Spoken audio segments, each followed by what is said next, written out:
Varpe sir, and I am Dr. S.P. Khedkar sir. On behalf of Mula Education Society and English Department and Research Center of Arts, Commerce and Science College, Sonai, I welcome all of you. And first, I would like to request our principal, Honorable Dr. Shankar Lavre sir, to introduce uh, today's program and also welcome the dignitaries.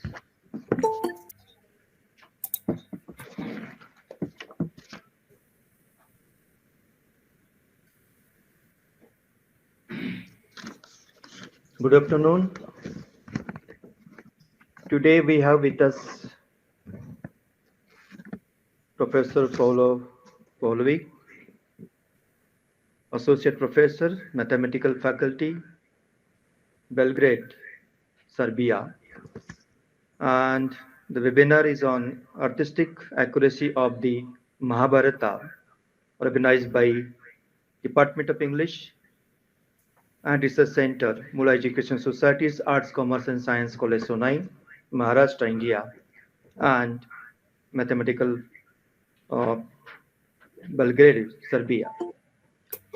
So, this is the association between these two organizations, and definitely will get benefit out of this.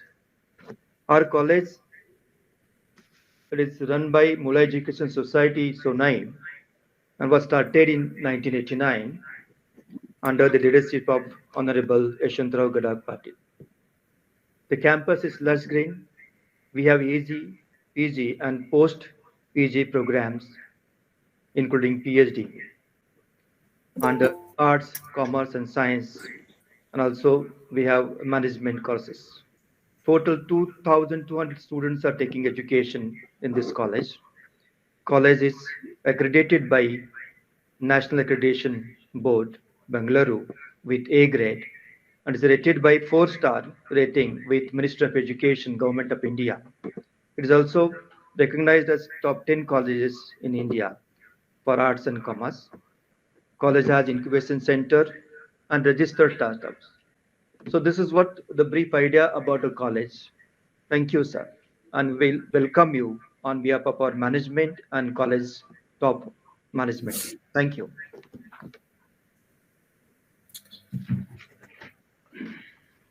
Thank you, sir. Now I request Head of the Department and Director of Research Center, Dr. Machindra Varpe sir, to introduce today's resource person.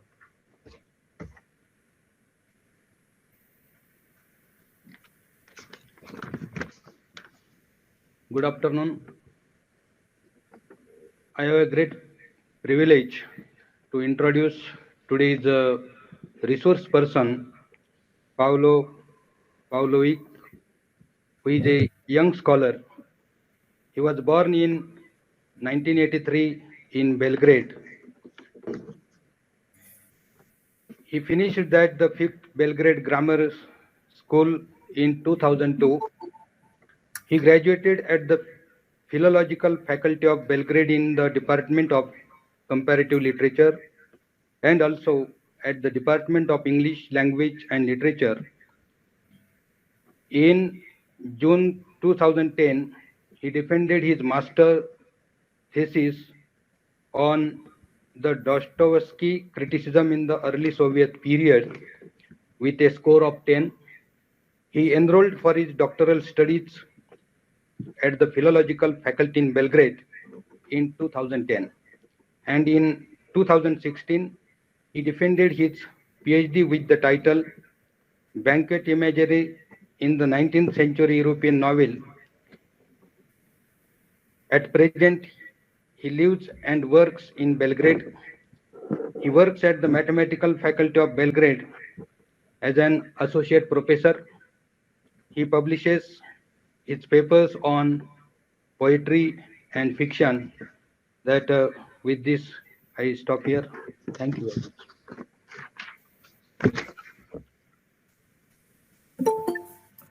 Thank you, sir. I take this as an opportunity to introduce today's program. It is an international webinar which is a kind of an outcome of the research project carried out by Professor Pavlovic and myself, Dr. Sandeep Khedkar. The title of today's program is Artistic Cohesion, and as we find that stylistics is an emerging field, and today stylistic is applied to different uh, forms of literature. Poetry, as we know, it is the oldest form of literature. Seen from one angle, Ramayana and Mahabharata, these epics are supposed to be the oldest in the world. And as we know that this is the only oldest literature, and since it has been a challenging thing to interpret Mahabharata with linguistic evidences. So as the project has been going on and we have started studying the role of Abhimanyu in uh, different scenes. So sometimes we find Abhimanyu is referred as a rising star, a rising sun, and the same Abhimanyu afterward is regarded as the falling moon.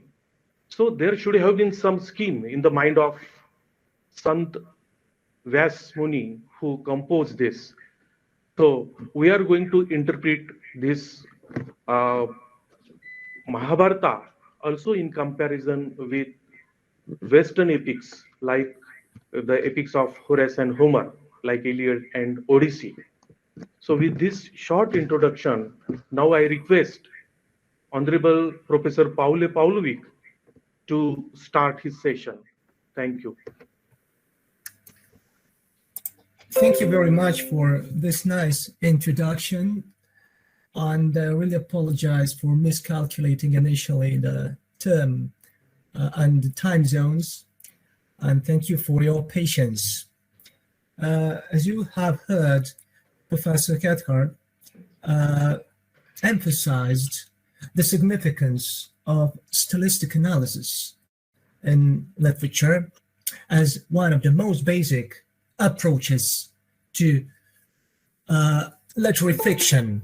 Yet, in contemporary criticism, the problem is that more increasingly, epics such as Homer's Odyssey, and I guess, as I have heard, Mahabharata, I apologize for mispronunciation, are less arduously studied from the point of view of contemporary poetry today, which is highly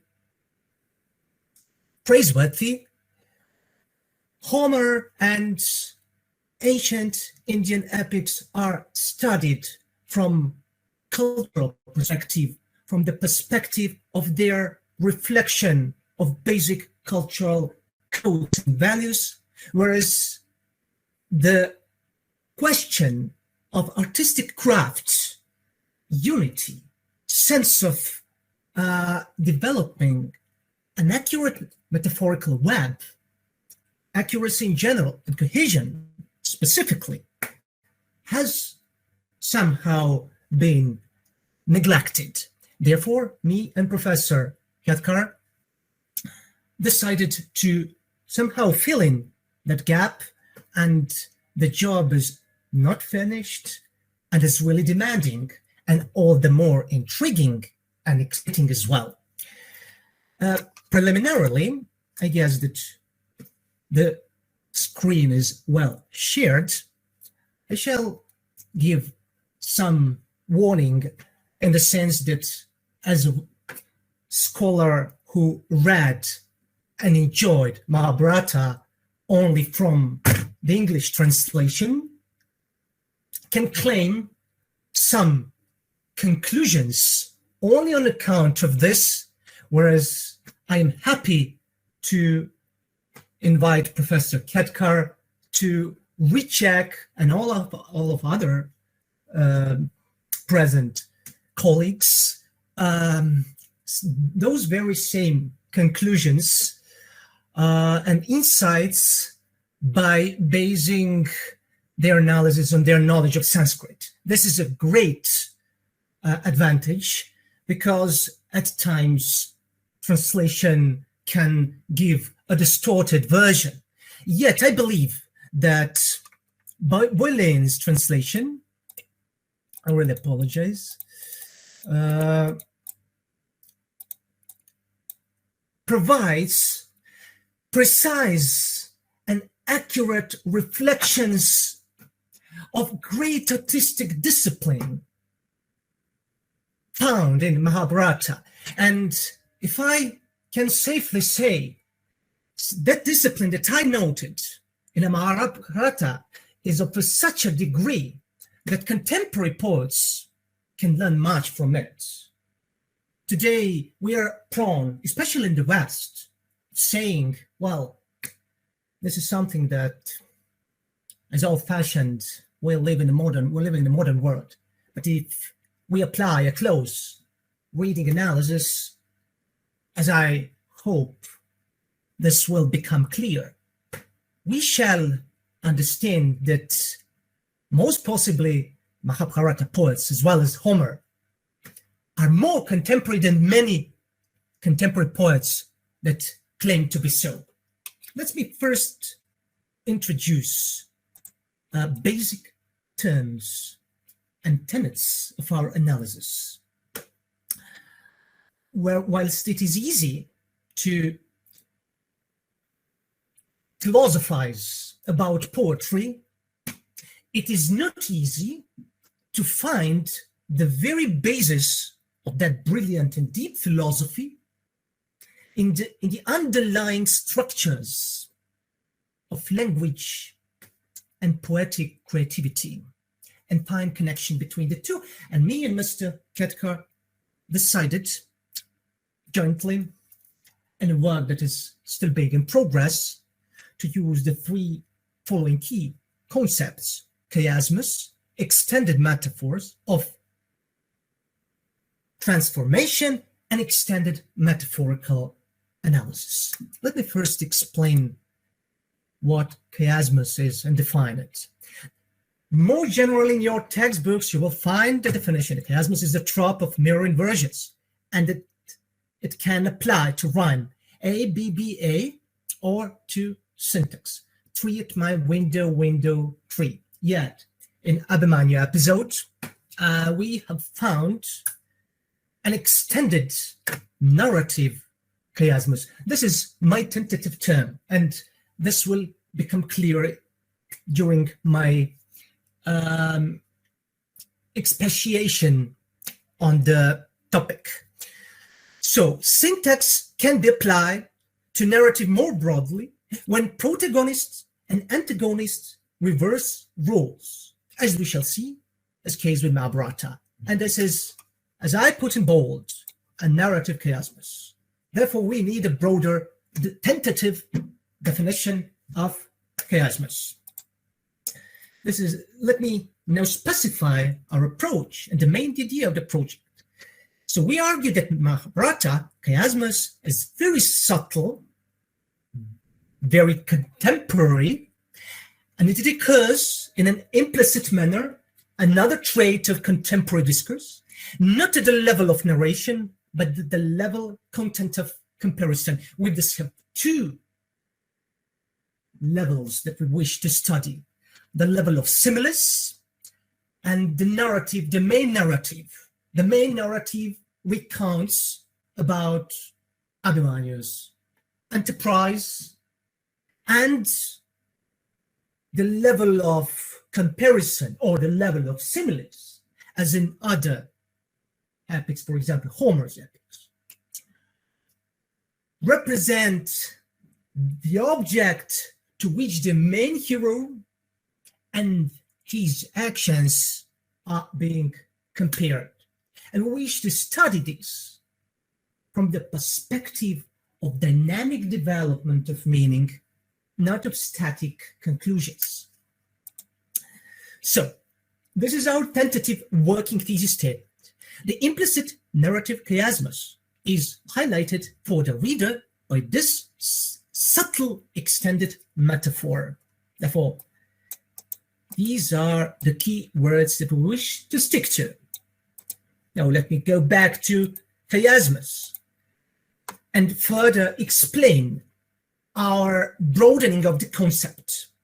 So, when I say that the protagonist and the antagonist reverse their roles in the same way that rhyme reverse their order, I think of 3 levels of reverse. Professor Cathcart told us that he noticed that at one point, Abhimanyu, the hero, is compared to rising sun, and the next part of the episode to the falling moon. But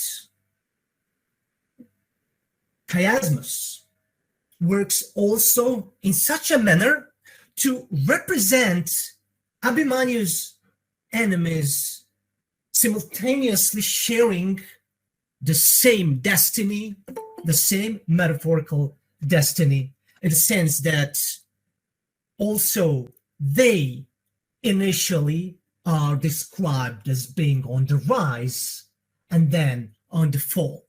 And we will thus hope gradually, in a piecemeal, step-by-step manner, demonstrate how the very workings and mechanics of style illustrate the idea that some remains the same, and that both Abhimanyu and his enemies represent victors and victims, the rise and the fall, predators and victims as well, burgeoning and decline. Therefore, the next key word is extended metaphor. I shall use translated verses in order to illustrate what I will now state only in broad terms. We have metaphors. The protagonist is a cup. The enemies are elephants. The protagonist is an elephant. Killing is burning. Being killed is being burned. That is burned. Yet those metaphors and conceptual metaphors are arranged in extended, and this is the key word, metaphors of transformation. Therefore, initially, Abhimanyu is represented as rising sun, but at the end, he's represented as the falling moon. But this is one and the single metaphor containing a number of piecemeal, smaller blocks of metaphors, and this is what constitutes an extended metaphor that also has a narrative dimension. Okay. Thus, we have the changes of images. We have different states of hero. First the hero, then the victim. So the poet does not directly state that Abhimanyu is both flowering and cut down trees, for example. This is very important. It does not directly say. Why is it important for the perspective of our project? The main point. It is important because modern textbooks, contemporary writers, beginning with the 19th century already, suggest us not to state anything directly. Kant also told us that art is a free game of aesthetic powers. Therefore, we do not deal with something which is prefixed, and the poet implicitly, through the manner of scattered imagery, invites the reader, his supposed cognition, to conclude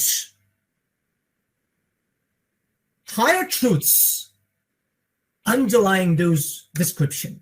So one simile finds the antithetical similes in different parts of the text. The beginning, the middle, and the end. They're not directly easily seen. At the very same time, they keep working at the level of our subconscious mind.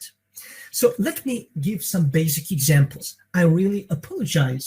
These are English translations, and I leave upon my colleagues to check it.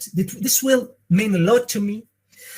For example, commenting Abhimanyu's death in the preface to the description of Abhimanyu's heroism, Dhritarashtra says, "Your words rend my heart, that the son so great a man could be cut down in the prime of life." In the prime of life, cut down. The point is now to study whether the phrase corresponding to cut down ring with an allusion to the tree to be cut down. More thorough, detailed stylistic analysis is needed. At the very same time, this short phrase reflects the common shared idea of an early hero's death, also to be found in Homer's epics, both the Odyssey and especially in the Iliad, and also tree cutting metaphors are used. But I do not wish to go into that direction. This is something that we hope to serve as an elaboration of our project. The essential point is to explore imagery and metaphor as they build upon each other. Thus, to cut down the prime of life affect the subsequent comparison between Abhimanyu and the flowering, falling toplet tree.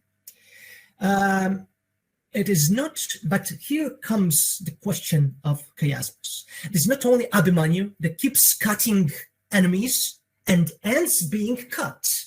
It is also his enemies as well that undergo the same type of transformation at the within the very limited space of text. I shall read again the imperfect English translation. "Then came their heads. The red star-fighter sun strewed the earth with the oil-scented heads of his foes, from whose mouths delicate words once fell, whose countenances were bright as the sun and moon, or lotuses plucked from their stalks." As far as I read Mahabharata, lotus comparison is very frequent. So, "many all wrapped in turbans and framed in crowns of fine garlands or lustered in gemstones of jewels, but now pulsing with blood, some with their eyelids," and so on and so on. But as you can see, chiasmic structure reversed the order. Now it is not only Abhimanyu that comes to be cut down, but also his adversaries share the same destiny at the level of imagery. Okay, there is another example of cut imagery from Bullen's translation. "Trailing chains and tatter rags, the broken form of Shala's brother fell to earth like a tall sacred tree, cracked by the immense force of the wind god himself, and his terrible train scattered in every direction." Here comes another important transformation metaphor. I insist on the word transformation. It is natural transformation of cosmic event, change as the only permanent, persisting principle artistically reflected. "O Majesty, the teacher drew the troops into the shape of the wheel, and the godlike king stood within it. Each Kaurava prince, resplendent as the sun, had his place as he spoke in the wheel. Their numbers were vast, their standards all interlocked were picked out in gold. Their apparel was bright, and bright their finery and flattering flags, and bright their chains of gold." And then we have Abhimanyu's cosmic rise. Once more, he made light of his grey burden and its dangers, and as he sent the circle of his bow shimmering in the skies above, we have the up vertical element, like the bright burning disk of the autumnal sun. Therefore, let us sum up. The metaphor transformation, rise and fall. In the end, Abhimanyu's beautiful corpse is referred to as the moon fallen from the sky, whilst previously he was referred to the rising sun. Therefore, we have a dynamic relation between rise and fall that reflects the dynamic relationship between creation and destruction. So the relationship gets enriched by two metaphors as well, as we have seen. Cut being cut, fire blazes, fire gets extinguished. Therefore, okay, let me pass to the next. So our sets of metaphors are based on conventional opposites. This is what we wish to prove. Most constructive ones are, but are being used creatively and in a sequence where each of them is aligned with the others to enforce the rise-fall theme. In the extended metaphors, oppositions are constructed over an extended section of a text, and this requires a great artistic concentration and focus on the part of the Mahabharata poet, and we wish to prove that this concentration is as great as to deserve the title of a contemporary poet. Maybe once I will be ready to write a book such as Homer and Mahabharata as our contemporaries. Therefore, one term in a positional relationship is used to bring to mind the pair of opposite. Of course, that can only happen in relation to conventionally recognized opposites. Therefore, the opposites, rise and fall, are represented as part of universal transformation process over which no one has monopoly, even gods, as Professor Ketkar suggested, and this is his part. My knowledge of Indian philosophy is limited, although I am fascinated with it. But one has to be really, really careful when talking about nuances of language, translation, and especially cultural context lying behind. Now, something about a little more about the fall metaphors. This is the end of Abhimanyu's attack. One warrior, this is how his death is described, who had trampled our whole army as if it were just a lotus beneath his feet, but now lay in the splendor of that, a wild elephant killed by his hunters. Your soldiers stood in a circle around him where he fell. He was like a mild blaze set at the end of the cold months that had now burned and burned, and this is important, until it was out. A wind that had bent low the branches at the tops of the trees, and now was still a sun that in the passing day had scorched the river of Baratas and had now descended. In the sky above, creatures cried out at sight of that warrior lying on the earth like the moon fallen from the firmament. Take a look how the Mahabharata poet is precise. In one single elaborate sentence, he summed up all those piecemeal components of the metaphors that were so far narratively scattered across the whole account of Abhimanyu's rise and fall. So let's say something about a deeper philosophical meaning of the extended metaphor. This is something that I would be happy to stop a little and just say that Professor Sandeep Ketkar commented, the philosophy of the religion reveals that one cannot have the monopoly over the life. But take a look how brilliantly and with what kind of artistic precision the poet represented that idea. So the poet is not a philosopher, or at least he is not only a philosopher. A certain level of mediation, poetic mediation, imagerial mediation is needed. And I believe he succeeded in this very successfully. And the last thing I wish to mention, this is the fire metaphor, and I really believe that it deserves the greatest focus in our analysis, the project to be given. Initially, Abhimanyu promises, then I will hurl myself at Drona's impenetrable array like a moth on a mad flight into the flickering depths of fire.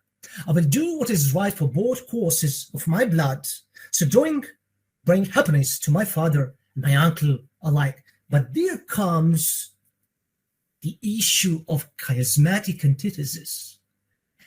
Once his adversaries launched the counterattack, the poet says, they fell powerless upon him. In that violence, like moths to a flame, the bodies and the limbs of which those bodies were built, Abhimanyu scattered over the soil like so many blades of grass strewn across an altar for olden rites. Therefore, it is not only Abhimanyu that rushes into the flame, but into the metaphorical, symbolical frame, as Professor Cathcart suggested, symbol of purification, but also his enemies as well. The hero is ablaze, and the enemies catch the blaze and become inflamed. Brilliant, bridging metaphor. He's metaphorically a wild elephant at the end, but he's like the fire from the original elephants, which appear to be on fire themselves near the beginning of the poem, just as his enemies. The fire inflamed them. Here is translation, and therefore I invite my colleagues who are great experts on Sanskrit language to check whether the translator really used such a flame and fire evocative verb, because it will add up a lot to our analysis. So it seems that the fire of simile spreads to him, but uniting the hero elephants and adversaries in flames, and thus, as I said, ignites metaphor so that he becomes an adversary, and not only the adversary, but also the whole animal and natural world. So we have also Abhimanyu's splendor placed in that battle, and Abhimanyu flared even ever higher, like a thirsty fire given a drink oil. And we also have chiasm in the allusion to Abhimanyu compared to the burner of foes. But at his frenzied approach, the burner of foes, Abhimanyu struck back with 6 and 20 of his own key shafts. Thus, he paces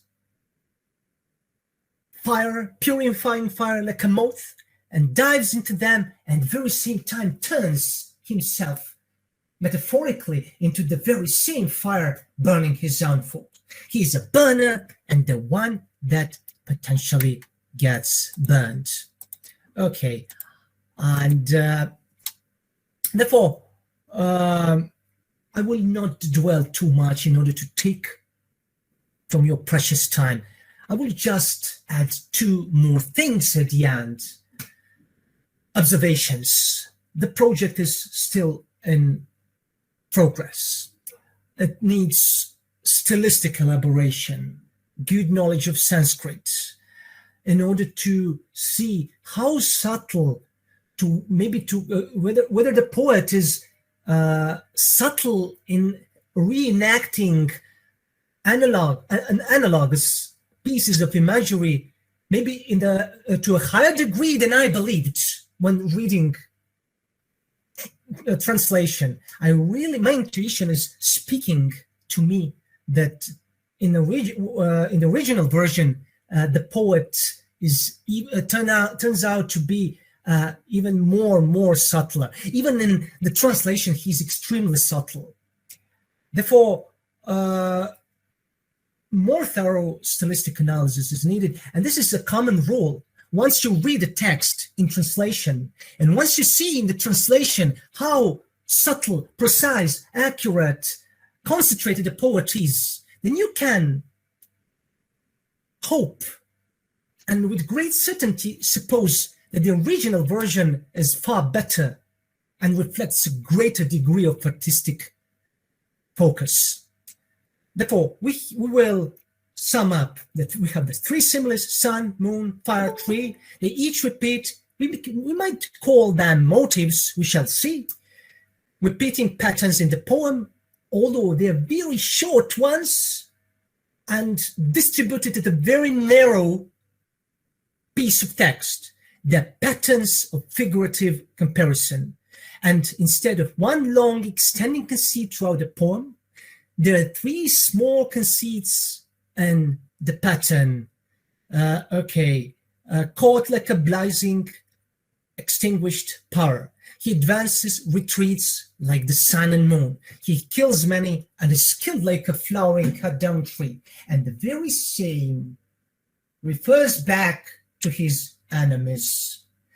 They advance and retreat like the sun, moon. They attack, caught like a blazing extinguished fire. And they kill and are killed like a flowery cut down tree. And this will be the end of my delivery. Thank you very much for your attention and giving me opportunity to share my thoughts with you.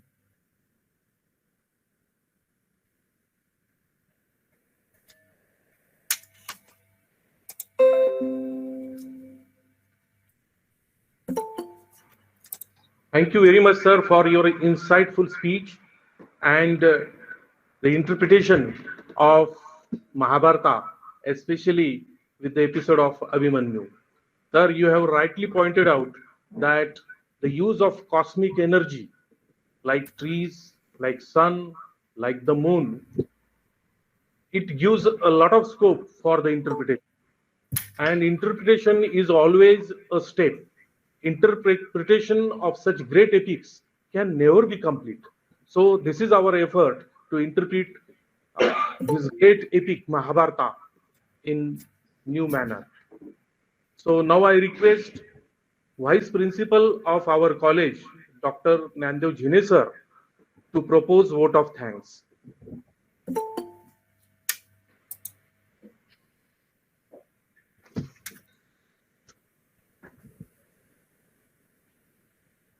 Good afternoon. I am very happy today to propose vote of thanks for the webinar on artistic accuracy of the Mahabharata, organized by the Department of English and Research Center of More Education Societies, Arts, Commerce and Science College, Pune, Maharashtra, India. I would extend my gratitude to Associate Professor Pavlovic, Mathematical Faculty of the World, for his conditional support in enlightening the participants and providing ideas of the research project undertaken with Dr. Sandeep Khedkar. I also wish him all the best for the research project. I am grateful. Thank to Dr. Shankar Laure, Principal of the More Education Societies, Arts, Commerce and Science College, Sonai, for his for the logistic support and guidance. I am thankful to Dr. Machindra Varpe, HOD, Department of English and Research Center, of his presence. I also thank Dr. Sandeep Khedkar for his coordination of the webinar. Finally, I would like to place on record our here heartily thanks to PhD scholars and research center, faculty and participants from the world and from the college. Thank you very much.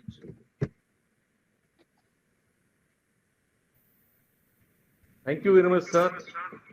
So with this, I declare, with the permission of today's president, the function is over. Thank you.